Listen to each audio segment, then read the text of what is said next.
Gael, a los 68 años, observa el horizonte infinito de la pampa desde la galería crujiente de la pureza. Sus manos, manchadas por la edad y el trabajo, ya no moldean la cabeza de un dogo argentino. Hubo un tiempo en que su línea de sangre era leyenda, perros de agarre funcionales, la envidia de la provincia. Eran más que animales, eran el testimonio de su metodología, un orgullo casi científico. Ahora, la estancia, como él, se cae a pedazos. Las perreras están vacías, cubiertas de óxido y maleza. El viento pampero silba a través de los alambres rotos, un requiem constante por la pureza que se perdió. El silencio de los caniles es más pesado que cualquier grito. Antes de continuar, suscríbete y cuéntanos desde qué parte de México o del mundo estás viendo esto. La pureza no es un hogar, es un mausoleo, una vasta extensión de tierra seca que se resiste a morir. Los edificios, alguna vez blancos y orgullosos, ahora muestran el ladrillo desnudo, las chapas del techo, golpeando con cada ráfaga del pampero. Gael la recorre con la lentitud de un fantasma. Está a horas de cualquier pueblo, un punto insignificante en un mar de pastizales. El aislamiento es absoluto, una penitencia autoimpuesta. Los pocos peones que quedan viven en sus propios alojamientos, lejos de la casa principal, respetando el silencio del patrón. Ellos entienden que esta tierra exige distancia. El olor a polvo, a grama seca y a la soledad de la llanura impregna cada habitación, cada respiro. Es el olor de la espera. Los días de Gael son un ritual de negación. Se levanta antes del alba, no por necesidad, sino por costumbre. Revisa los libros de contabilidad que ya no importan, bebe un mate amargo y mira hacia el oeste. Evita deliberadamente el pequeño cementerio de animales bajo el ombú. Su orgullo no era el de un gaucho rudo, sino el de un estudioso, un hombre que creía en la genética y el entrenamiento por encima de todo. Creía en la lógica, pero la lógica se quebró en el invierno de 1996. Desde entonces, su vida es un ejercicio de control, tratando de mantener el orden natural en un lugar donde la naturaleza misma se había corrompido. La rigidez de su rutina es la única defensa que le queda. Él no fue un simple testigo de aquella noche, fue el comandante. Gael no solo soltó a los perros, él los envió a la masacre. Era el dueño, el entrenador, la voz que daba la orden de ataque. Sus dogos, criados para enfrentar pumas y jabalíes, bestias conocidas, se toparon con algo que no pertenecía a este mundo. Vio cómo la jerarquía de la naturaleza, en la que tanto confiaba, se hacía añicos. Vio a sus campeones, perros de 70 kilos de puro músculo y valor, dudar por primera vez. Ese sonido, la mezcla de ladrido de ataque y el chillido de terror puro, es el eco que lo despierta cada noche. Él dio la orden y ellos obedecieron. El viento en la pampa no solo sopla, habla. Para Gael, susurra los nombres de los caídos: toro, furia, fantasma. Asomado en la ventana de su estudio con la mirada perdida en la llanura monótona, revive la cacería. El pampero arrastra el olor a miedo y a sangre vieja. El horizonte vasto,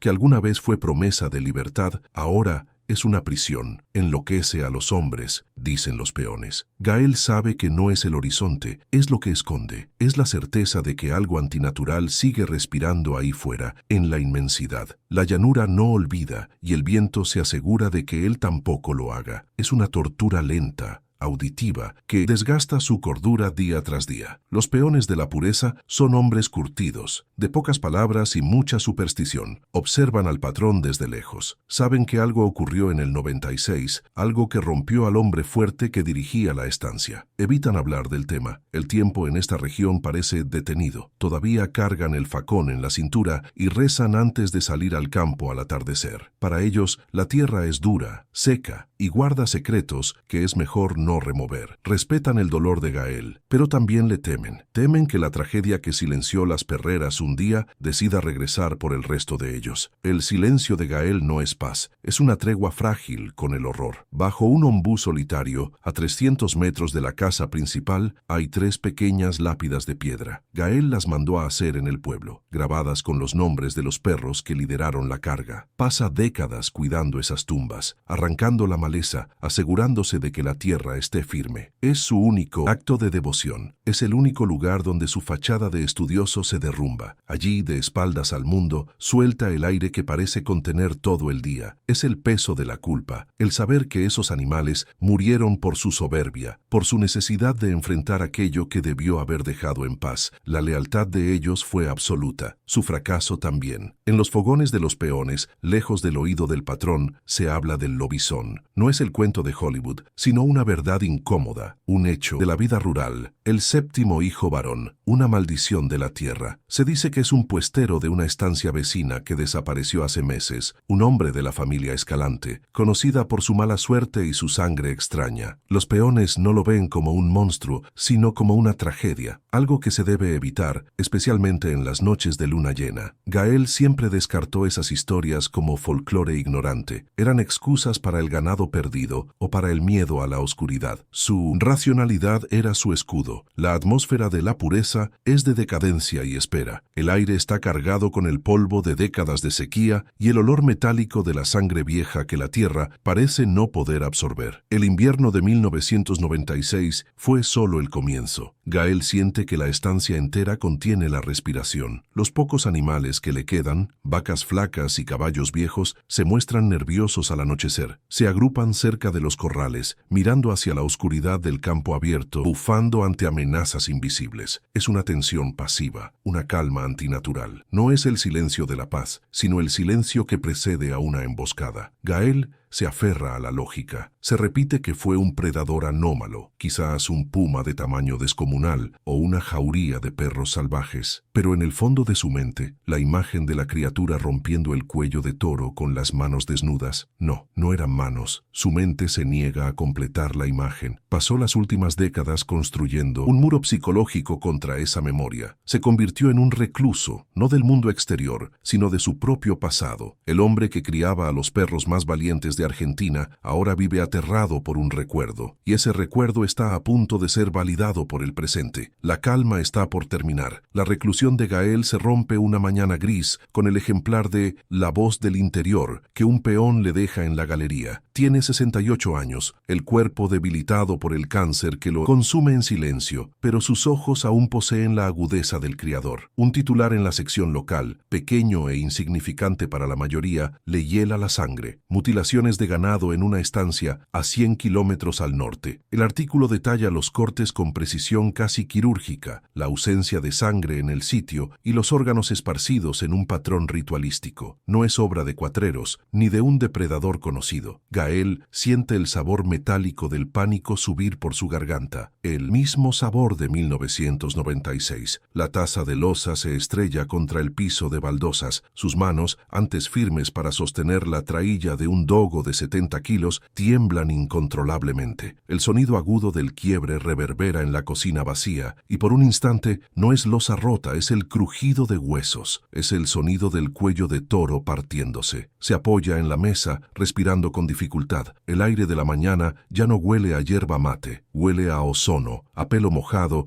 y a esa fetidez de carne podrida que precede a la bestia. Es el olor del arroyo seco. El pasado que mantuvo enterrado bajo 3 lápidas de piedra acaba de exhumarlo un trozo de papel periódico. La memoria golpea sin piedad. No es un recuerdo nostálgico, es una invasión sensorial. Vuelve a ver el cuerpo de Relámpago, su mejor guardián, encontrado junto al portón principal esa mañana de invierno. No había marcas de garras ni de colmillos. El pecho estaba hundido, el cráneo aplastado, como si algo con la fuerza de una prensa industrial lo hubiera pisoteado hasta matarlo. Los otros perros se negaban a acercarse al cadáver, gimiendo con el rabo entre las patas. Fue la primera señal de que las reglas de la naturaleza se habían roto. Fue el primer fracaso de su línea de sangre. La primera prueba de que su lógica no servía contra lo imposible. Los peones. Recuerda el terror en sus caras curtidas. Hombres que enfrentaban pumas con un facón ahora se negaban a salir de los alojamientos después del atardecer. Se atrincheraban rezando rosarios, mientras el viento traía sonidos que no pertenecían a la pampa. Susurraban la palabra prohibida, lobizón. Lo decían con la certeza de quien habla de la sequía o de la helada, un hecho de la vida. Gael, en su soberbia de estanciero estudioso, los había callado. Les dijo que era un puma sarnoso, una jauría de perros cimarrones. Mintió para mantener el control, pero en el fondo, su propia racionalidad comenzaba a agrietarse. La superstición era el único lenguaje que describía lo que estaba pasando. El periódico en el suelo es un espejo del pasado. Las mutilaciones actuales repiten el patrón exacto de 1996. Las ovejas abiertas con precisión, los órganos dispuestos como una ofrenda. No era hambre, era un mensaje, era un acto de inteligencia territorial. La policía rural en el artículo culpa a una secta desconocida, la misma excusa barata que usaron las autoridades décadas atrás. Gael sabe que no hay secta, solo hay una abominación que disfruta del miedo, una entidad que caza por placer y que marca su territorio con las vísceras de sus víctimas. El horror no era un evento aislado. La criatura que él creyó haber ahuyentado o herido de muerte simplemente estaba esperando. La sospecha se vuelve certeza. Sobrevivió. O peor, no era la única. La Pampa es un océano de tierra, vasto e implacable. ¿Cómo pudo creer que una sola cacería bastaría? El silencio que guardó durante décadas no fue para proteger a nadie, fue para proteger su propio orgullo roto, fue para no admitir que sus perros, la cúspide de la crianza funcional, habían sido masacrados por algo que ni siquiera podía nombrar. Y ahora la bestia volvía a jugar. La distancia de 100 kilómetros es irrelevante. Para una entidad que se movía con la velocidad antinatural que él recordaba, eso era solo un paseo nocturno. La tregua había terminado. El gatillo final de su memoria se activa. La noche en que decidió la cacería. Los perros ladrando en los caniles, no con furia, sino con pánico absoluto. Salió con la escopeta y encendió los faros de la camioneta. La vio, una silueta alta, oscura, moviéndose de forma irregular entre 2 y 4 patas. Arrastraba una de sus mejores yeguas hacia la oscuridad del campo. La yegua aún pateaba, relinchando de terror, y entonces la criatura se detuvo, volteó hacia los faros, y el sonido que emitió no fue un gruñido, fue una risa, gutural, profunda, llena de burla. Fue el desafío directo de un predador consciente. Esa risa es la que ahora resuena en su cocina. Gael se mira las manos, manchadas por la vejez, debilitadas por la enfermedad. Ya no es el comandante que podía guiar una jauría. Es un anciano esperando la muerte, pero el cáncer es un enemigo lento y predecible. Esta cosa, es rápida e infernal. El conflicto lo consume. El miedo paralizante de esa noche lucha contra la oleada de culpa. Él la dejó ir. Él sobrevivió mientras sus perros morían. Su honor, el honor de la pureza, fue violado esa noche, y él respondió vendiendo el resto de sus perros y abrazando el silencio. El deber y la culpa son una mezcla tóxica. Sabe que nadie creerá a un viejo moribundo. Sabe que las autoridades volverán a mentir, pero la sangre de toro, furia y fantasma clama desde la tierra seca bajo el ombú. Ellos murieron cumpliendo su orden, enfrentando lo innombrable. Él les debe la verdad. Aunque su cuerpo falle, su mente aún es la del estanciero que lo planeó todo. Debe asegurarse de que alguien sepa cómo combatirlo. Debe asegurarse de que el sacrificio de sus dogos no haya sido en vano. La bestia había regresado, y él era el único que conocía su rostro. Se dirige a su estudio, un cuarto que huele a cuero viejo y a tabaco rancio. Abre el cajón inferior de su escritorio, uno que ha mantenido cerrado con llave durante 28 años. El contenido es escaso, pero pesado. Saca un mapa topográfico de la estancia, doblado y manchado con sangre seca. Junto a él, envuelto en un pañuelo, reposa un solo colmillo amarillento, grueso como un pulgar, que él mismo arrancó del cadáver de Furia durante el entierro. Eran las únicas reliquias de la guerra, la única prueba física de que lo que vio fue real, la evidencia de su fracaso. Sostiene el diente bajo la luz débil de la mañana. Es demasiado grande, demasiado curvado. No pertenece a ningún cánido registrado por la ciencia. Es la prueba de que el lobizón no es un mito de puesteros. Es una realidad biológica anómala, un depredador superior que había evolucionado en las sombras de la llanura, un hombre hiena, como lo llamaban los viejos, algo que desafiaba la clasificación y estaba cazando de nuevo. La aparición de las noticias no podía ser una coincidencia, era un eco, o tal vez una invitación, una burla final al hombre que se atrevió a cazarlo. El pánico se asienta, frío y pesado. ¿Qué pasa si las mutilaciones no son solo un regreso? ¿Qué pasa si la criatura, después de casi 3 décadas, está reclamando su territorio porque siente que el viejo comandante se debilita? La estancia La Pureza es el epicentro de esa noche. Gael siente, por primera vez desde 1996, que no está solo en la casa. El viento pampero golpea la chapa del techo y suena como garras pesadas arrastrándose sobre el metal. El silencio de la llanura se ha llenado de intención. La bestia recordaba su olor. El despertar del pasado es completo. La negación se ha roto. Gael ya no es un anciano esperando el fin, es el último veterano de una guerra secreta. El trauma no es solo un recuerdo, es una herida abierta que vuelve a sangrar. La noticia en el periódico no es un informe, es una declaración de guerra. La criatura ha expandido su territorio, pero el origen del conflicto está allí, en la pureza. La culpa lo obliga a actuar. Debe contar lo que pasó, debe honrar a los perros, debe advertir al mundo que la lógica es inútil cuando la risa gutural resuena en la oscuridad. El terror se mezcla con una resolución sombría. Gael extiende el mapa manchado de sangre sobre el escritorio. Traza la ruta que tomaron esa noche, hacia el arroyo seco. Su mano ya no tiembla. Es la mano del comandante otra vez. Sabe que su cuerpo no aguantará otra cacería, pero su memoria sí. Debe dejar un testamento, una confesión, un manual de operaciones para quien sea lo suficientemente valiente o estúpido para enfrentar al lobizón. La criatura había vuelto a matar, y él era el único que sabía exactamente qué tipo de dientes tenía. Los síntomas del TPT son agudos. El olor a ozono es tan real que Gael busca una tormenta inexistente en el horizonte. Oye el chapoteo de licor negro en el arroyo seco. Siente el peso muerto de Fantasma mientras lo carga de regreso a la camioneta, el perro aún intentando lamer su mano mientras moría. Estas sensaciones no son recuerdos, son el presente. La estancia se ha convertido en una cápsula del tiempo y el reloj acaba de marcar 1996. La guerra nunca terminó, simplemente estaba en una tregua que él, en su cobardía, había confundido con la paz. La sospecha de que la cosa volvió es ahora una certeza absoluta. Las mutilaciones al norte son solo el prólogo. La bestia está probando los límites, midiendo la respuesta. Está disfrutando el miedo que se filtra por la provincia. Gael sabe que la criatura es inteligente, brutalmente inteligente, y si sobrevivió al encuentro con 3 de los dogos más feroces del continente, significa que aprendió. Ha tenido 28 años para hacerse más fuerte, más astuta, y ahora algo la ha despertado, o tal vez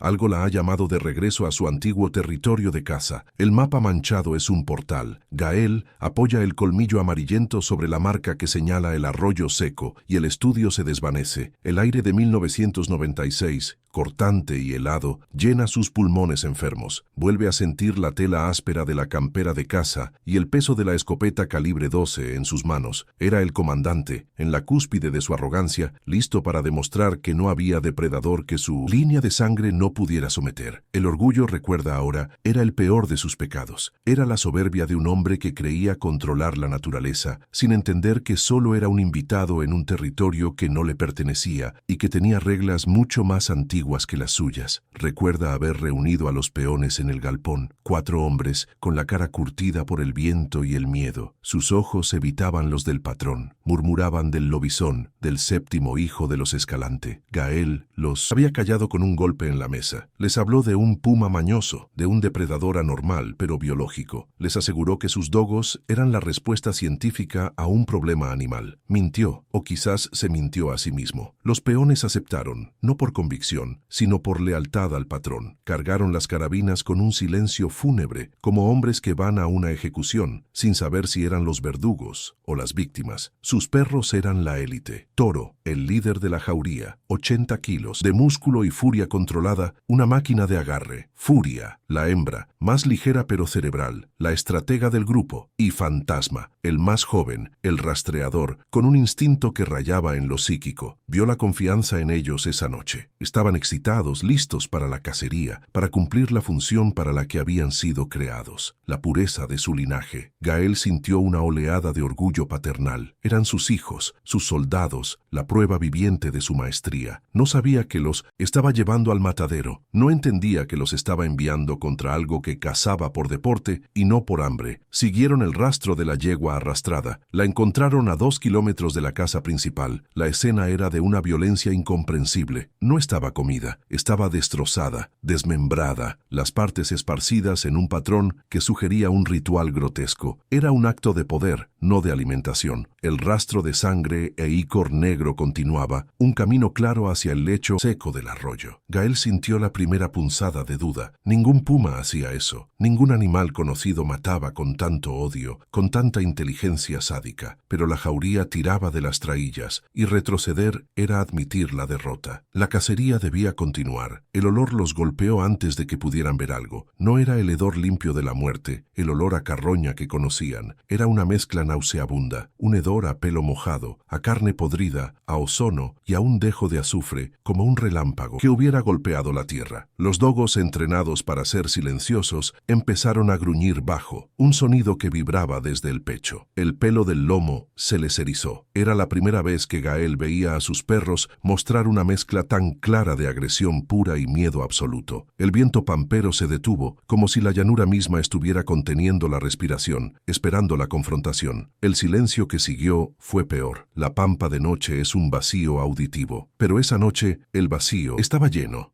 del sonido de huesos rompiéndose, un crujido húmedo y rítmico. Y luego la risa, la misma risa gutural que había escuchado desde la camioneta, venía del fondo del arroyo. Era un sonido de placer, de disfrute. Los peones se persignaron. La racionalidad de Gael luchaba por mantenerse a flote. Debía ser un hombre, un loco, un asesino. No podía ser lo que los peones susurraban. Encendió el reflector principal de la camioneta, apuntando el haz de luz hacia la oscuridad del cauce seco. La luz cortó la negrura y reveló el infierno. Estaba allí. No era un lobo, no era un hombre. Era el hombre hiena del que hablaban las leyendas. Era una abominación de casi 3 metros de altura cuando se erguía. Se movía de forma errática, a veces en 2 patas, a veces en 4, con una velocidad que desafiaba sus proporciones. El pelaje era ralo, negro, cubierto de un icor que goteaba. Estaba agachado sobre lo que quedaba de la yegua, masticando, no con hambre, sino con desprecio. Al sentir la luz levantó la cabeza. Sus ojos brillaron con una inteligencia antigua y malévola. Los peones se quedaron helados. Gael vio a sus peones paralizados por el terror. El miedo era una enfermedad que se contagiaba en el aire. Sabía que si dudaba un segundo todos morirían allí. La criatura los estaba midiendo. Su mente, entrenada en la lógica de la caza, se quebró. Ya no era un puma, era un enemigo, era una violación de las leyes naturales. Solo quedaba el instinto, solo quedaba el honor de la jauría. Apuntó con el reflector directamente a los ojos de la bestia y gritó la orden que sellaría el destino de sus perros. ¡Agarren! Fue un grito ronco, más una súplica que una orden. Los perros, fieles hasta el final, obedecieron. Dudaron medio segundo, un tiempo eterno, evaluando al enemigo imposible. Luego el entrenamiento se impuso. Toro, como líder, atacó primero. El impacto fue brutal, como si un camión chocara contra un muro de concreto. El dogo de 80 kilos se estrelló contra el pecho de la criatura. Esta soltó un chillido que no era animal, era un grito humano distorsionado, agudo y lleno de rabia. La bestia no usó garras, usó sus manos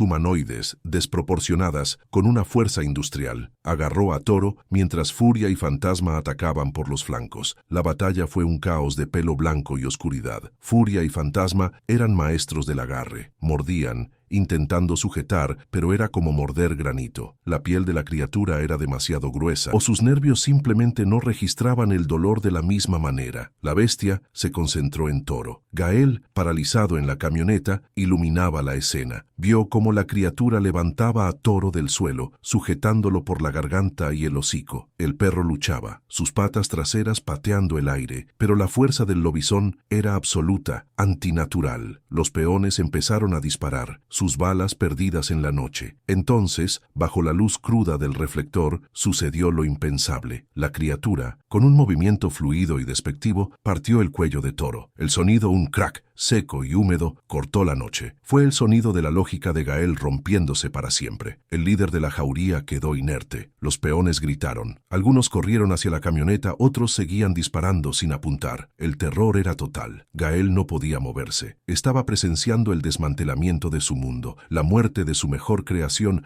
a manos de algo que no debía existir. La pureza había sido vencida por la abominación. La bestia no había terminado. Con una fuerza grotesca, arrojó el cadáver de Toro contra el capó de la camioneta. El impacto abolló el metal y rompió el parabrisas. El mensaje era claro: ustedes son los siguientes. Y entonces cargó contra Gael. Se movía increíblemente rápido, cerrando la distancia en 2 zancadas. Gael levantó la escopeta, pero sus manos no respondían. Estaba congelado, aceptando su muerte. Vio los ojos rojos, sintió el aliento fétido. Estaba perdido. El comandante iba a morir en su propio campo de batalla, deshonrado y aterrorizado. Fue Furia quien le salvó la vida. La hembra, viendo al patrón en peligro, soltó el flanco de la bestia e interceptó la carga. Se lanzó contra el muslo del lobizón, sus mandíbulas cerrándose con toda la fuerza de su linaje. Fue un acto de sacrificio puro. La criatura rugió de dolor, o tal vez de sorpresa, y agarró a Furia. La levantó y la estrelló repetidamente contra las rocas del arroyo. En uno de esos golpes brutales, el colmillo de la bestia se partió y quedó incrustado en el pecho de la perra. Furia soltó un chillido de agonía, pero no soltó la mordida hasta que su cuerpo quedó flácido. Fantasma, el más joven, el rastreador, estaba en shock. Había visto caer a sus dos líderes, pero el instinto de la jauría era más fuerte que el miedo. Se lanzó en un último ataque desesperado, mordiendo y desgarrando el brazo de la criatura. Fue un ataque suicida. El lobizón, harto del combate, lo golpeó con el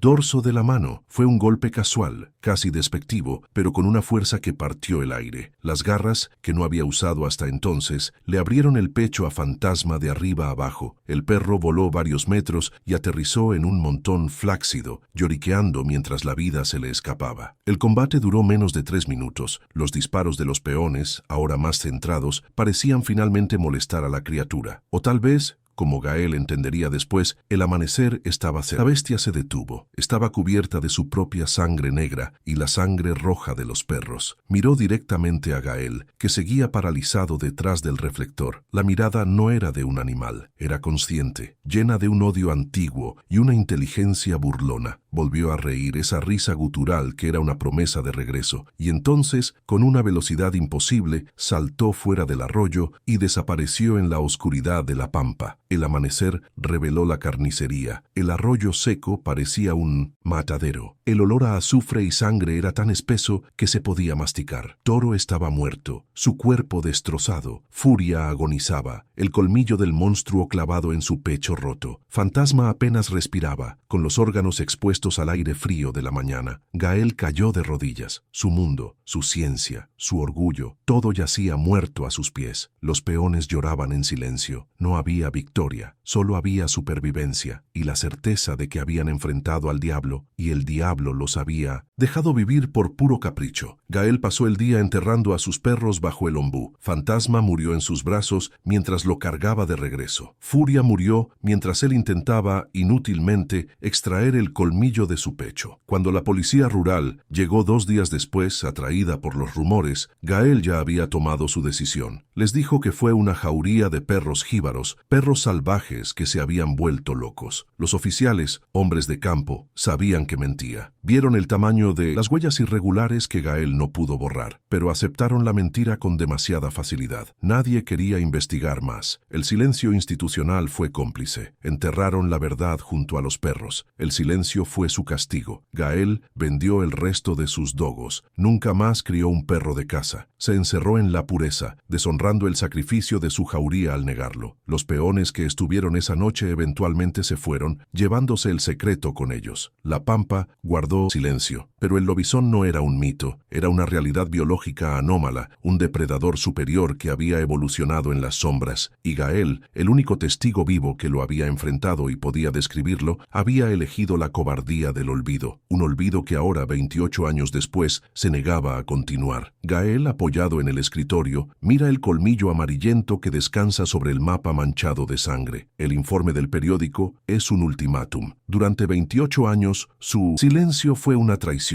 un acto de cobardía que deshonró el sacrificio de su jauría. El cáncer le come los huesos, una sentencia de muerte lenta e ineludible, pero la culpa es un depredador más rápido, más voraz. Sabe que no puede volver al arroyo. Sus manos, que una vez controlaron la furia de 80 kilos de un dogo, apenas pueden sostener una pluma. Su cuerpo es una cáscara frágil, pero su mente es la del comandante que sobrevivió al infierno. La batalla final no se librará en la llanura, sino en ese estudio polvoriento. El primer obstáculo es su propia carne. Intenta levantarse rápido y el dolor en su cadera es una navaja al rojo vivo. La quimioterapia lo ha vaciado, dejando solo un eco del hombre que fue. Es un prisionero prisionero en la pureza, vigilado por su propia decadencia física. ¿Cómo puede advertir al mundo un hombre que apenas puede caminar hasta la galería? El lobizón es rápido, antinaturalmente fuerte. Él es un viejo decrépito. Esta ironía es la burla final de la criatura. Lo ha dejado vivir solo para que sea testigo de su regreso, impotente para detenerlo. La rabia le da una fuerza momentánea. Si no puede cazarlo, se asegurará de que el mundo sepa cómo hacerlo. Piensa en las autoridades. Recuerda las caras de la policía rural en 1996. Hombres de campo que vieron las huellas y olieron el azufre, pero que aceptaron su mentira sobre perros jíbaros con un alivio palpable. No querían la verdad. La verdad complicaba su mundo simple de cuatreros y pumas. Llamarlos ahora un anciano moribundo delirando sobre un hombre hiena y mutilaciones rituales. Solo le ganaría una visita de los servicios sociales o una camisa de fuerza. El silencio institucional, que fue su cómplice en el 96, ahora es su enemigo. Nadie que vista un uniforme le creerá. La burocracia es un muro más grueso que el cráneo de la bestia. Su mirada se posa en el teléfono de disco, un artefacto negro y pesado. Sus peones actuales son demasiado jóvenes o demasiado viejos. Los jóvenes no creen en el lobizón, lo ven como un cuento de viejas. Los viejos creen demasiado y el terror les impediría actuar. Él es el único que equilibra el conocimiento y la falta de miedo supersticioso. Él no le teme a un demonio, le teme a un depredador biológico superior que ha probado la sangre de sus perros. Necesita un vector, alguien de afuera, alguien que haga las preguntas correctas y no acepte mentiras fáciles, alguien que vea el colmillo y entienda que no pertenece a este mundo. Su memoria, nublada por la morfina, se aferra a un detalle. La periodista, la joven del periódico local que había publicado la nota sobre las mutilaciones, recuerda vagamente que ella lo llamó hace unas semanas queriendo hacer un reportaje sobre la historia de la pureza y sus famosos dogos. Él la había despachado con rudeza. Ahora, ella es su única esperanza. Busca entre las pilas de papeles en su escritorio hasta encontrar la tarjeta de presentación. Lucía Vargas, periodista de investigación, la voz del vino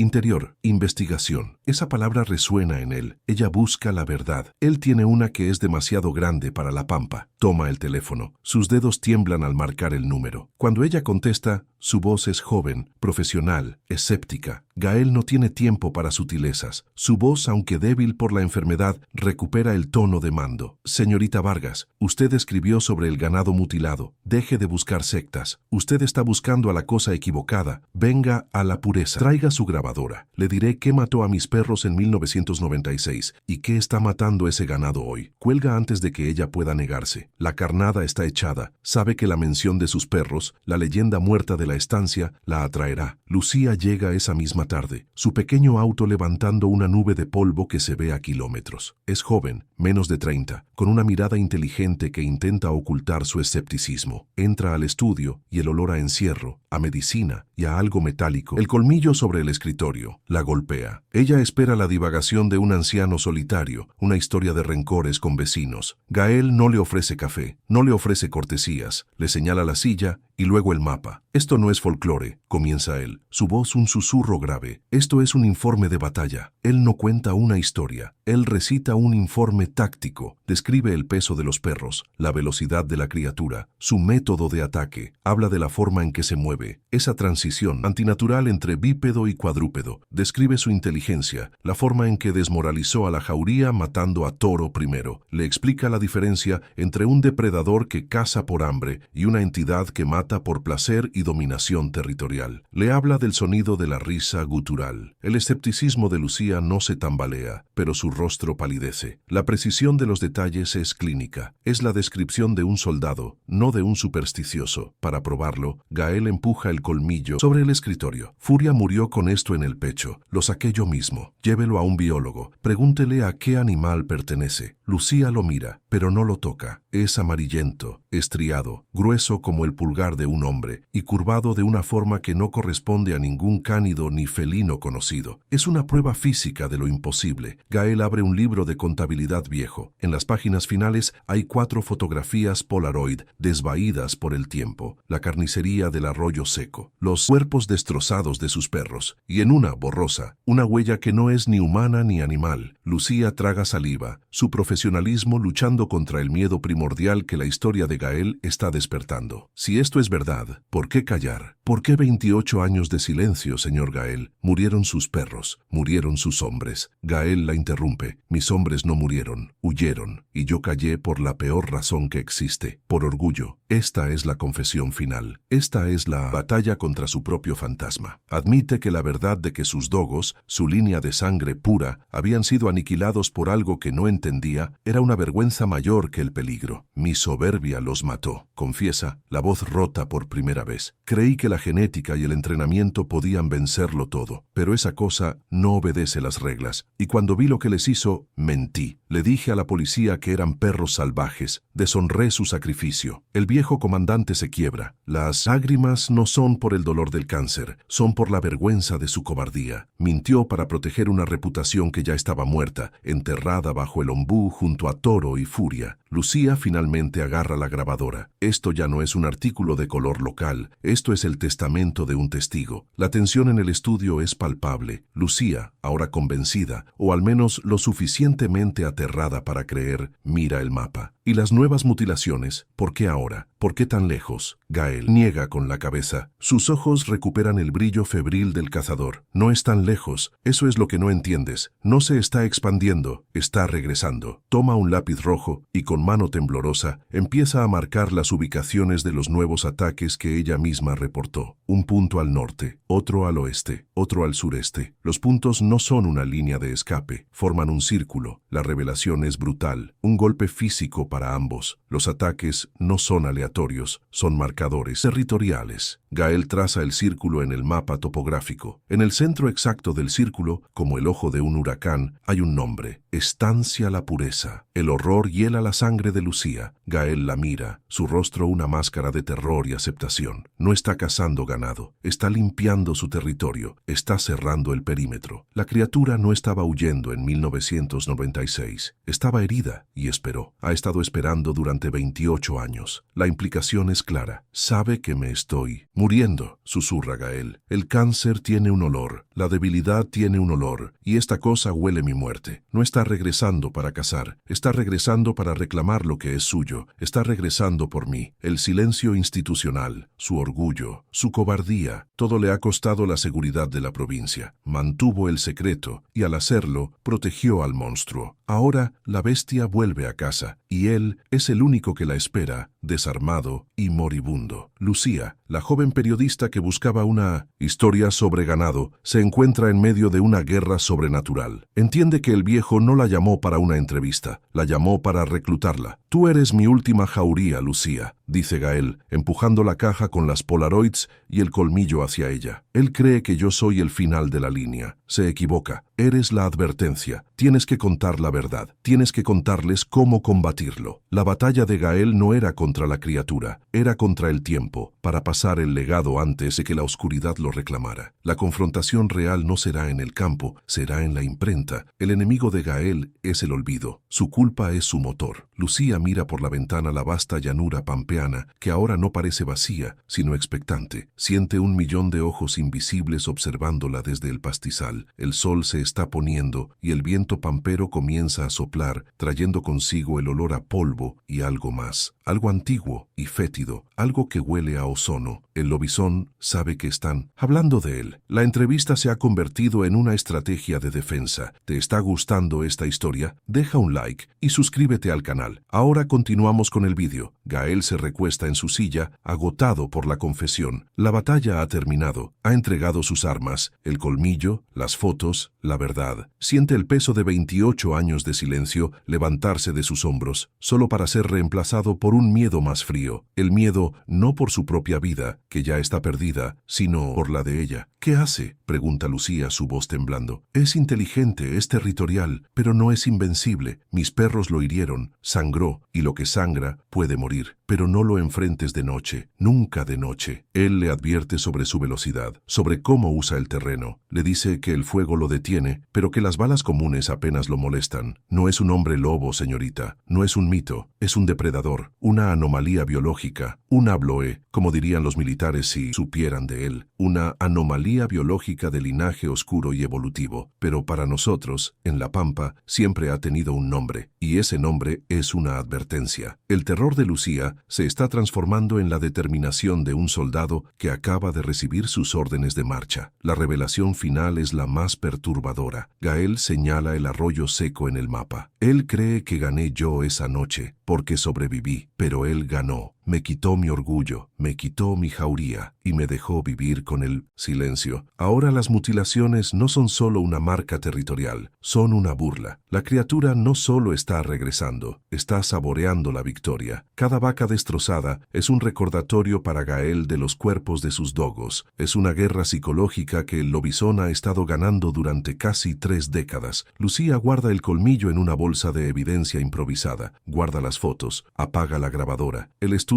está casi a oscuras. Debes irte, ordena Gael. Vete antes de que anochezca y no mires atrás. Ella lo mira, un hombre roto, un comandante sin ejército, librando su última batalla desde una silla de ruedas. Usted no puede quedarse aquí, dice ella. Sabe que viene. Gael sonríe, una mueca triste y cansada. La pureza es mi puesto de mando. Un capitán no abandona su barco. Además, alguien tiene que hacer guardia. Alguien tiene que confirmar que es él. La camioneta de Lucía desapareció en la polvareda, un punto de luz huyendo hacia un mundo que aún ignoraba la naturaleza de la oscuridad. Gael permaneció en el porche, envuelto en una cobija raída, observando cómo el sol se hundía en la llanura. El horizonte pampeano se tiñó de un rojo violento, el color de la sangre vieja y seca. Sintió la finalidad de su acto. Ya no era el guardián de un secreto vergonzoso, sino un centinela esperando el relevo de la muerte. El aire se enfrió rápidamente y la inmensidad del campo abierto, que alguna vez fue su orgullo, ahora se sentía como las fauces abiertas de una tumba. Había cumplido, había pasado la estafeta. Ahora solo quedaba él, el cebo final en la trampa de su propia estancia. Regresó al estudio, sus pies arrastrándose sobre la madera. No encendió la luz. La habitación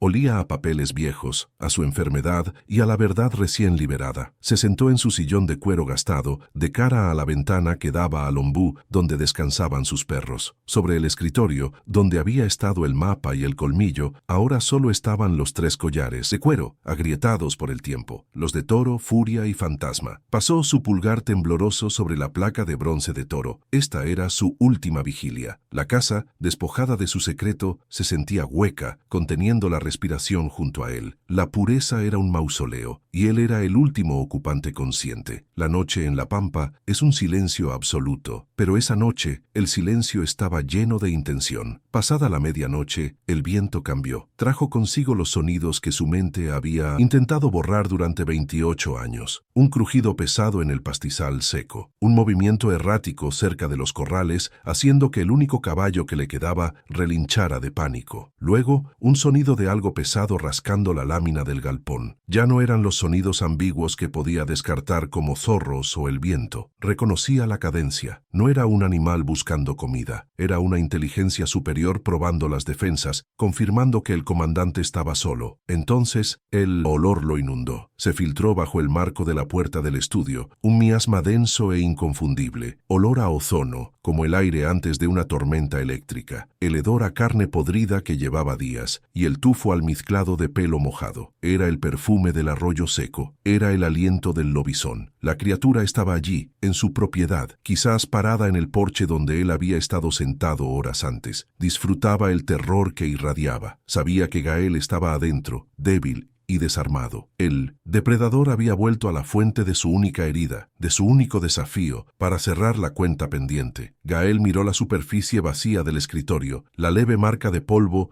donde el colmillo había descansado. Su confesión a Lucía no fue solo un acto de advertencia pública, fue su propia redención. Entendió en esas últimas horas que el cáncer solo mataba su cuerpo. Había sido el silencio, su orgullo herido, lo que había estado pudriendo su alma durante casi 3 décadas. Hablar, admitir su cobardía y honrar el sacrificio de sus perros fue su último acto de desafío. Fue la única forma de morir como un hombre y no como un fantasma atormentado por su propia mentira. mentira. Había limpiado su nombre ante las tumbas de sus soldados. La lucha ya no era física. Él era el costo. Su muerte era el precio necesario para que la verdad escapara de los confines de la pureza. Sabía que su cuerpo enfermo no era rival, pero su sacrificio compraría tiempo valioso para Lucía. El verdadero legado no era la genética de sus dogos, sino la historia de su batalla, la descripción táctica del enemigo. Esa historia ahora viajaba en la camioneta de la periodista, un paquete de datos vitales, una advertencia biológica para una especie que se creía en la cima de la cadena alimenticia. La memoria era la única munición que le quedaba, y acababa de disparar su última bala. Reflexionó sobre la naturaleza de la bestia. No era un demonio, aunque sus actos lo parecieran. Era una biología anómala, un depredador que había evolucionado en las vastas soledades, explotando el miedo como un arma táctica. Se ocultaba en el folclore, usaba la superstición como camuflaje. Su mayor ventaja no eran sus garras ni su fuerza industrial, sino la vergüenza de sus testigos. Prosperaba en la negación de hombres como él, en el silencio institucional de las autoridades que preferían la mentira cómoda a la verdad imposible. El lobizón era el parásito perfecto para la cobardía humana. Un golpe seco y pesado sacudió la pared exterior del estudio. La mampostería vibró con una fuerza que hizo caer el polvo del techo. El caballo chilló, un sonido cortado abruptamente. La criatura estaba impaciente, o tal vez estaba jugando. Gael cerró los ojos. El miedo que había sentido durante 28 años se había disuelto, reemplazado por un frío profundo y una aceptación cansada. Aferró el collar de cuero de toro, sus nudillos blancos. Era el comandante en su puesto de mando, esperando el asalto final. Ya no tenía nada que proteger, excepto la huida de la verdad. A 30 kilómetros de distancia, Lucía conducía con las manos aferradas al volante, su pequeño auto luchando contra el camino de tierra. Miraba el espejo retrovisor cada pocos segundos, esperando ver dos puntos rojos siguiéndola en la oscuridad total. El morral con el colmillo y las fotos estaba en el asiento del copiloto, irradiando peligro. Ya no era una periodista buscando una nota de color, era la heredera de una guerra secreta, la portadora de un testamento que podía salvar a otros o condenarla a ella. El terror la hacía pisar el acelerador, huyendo de la estancia que se hundía en la oscuridad a sus espaldas. El crujido de la puerta del estudio no fue el de una cerradura forzada, fue el sonido de la madera partiéndose, de un marco entero arrancado de la pared.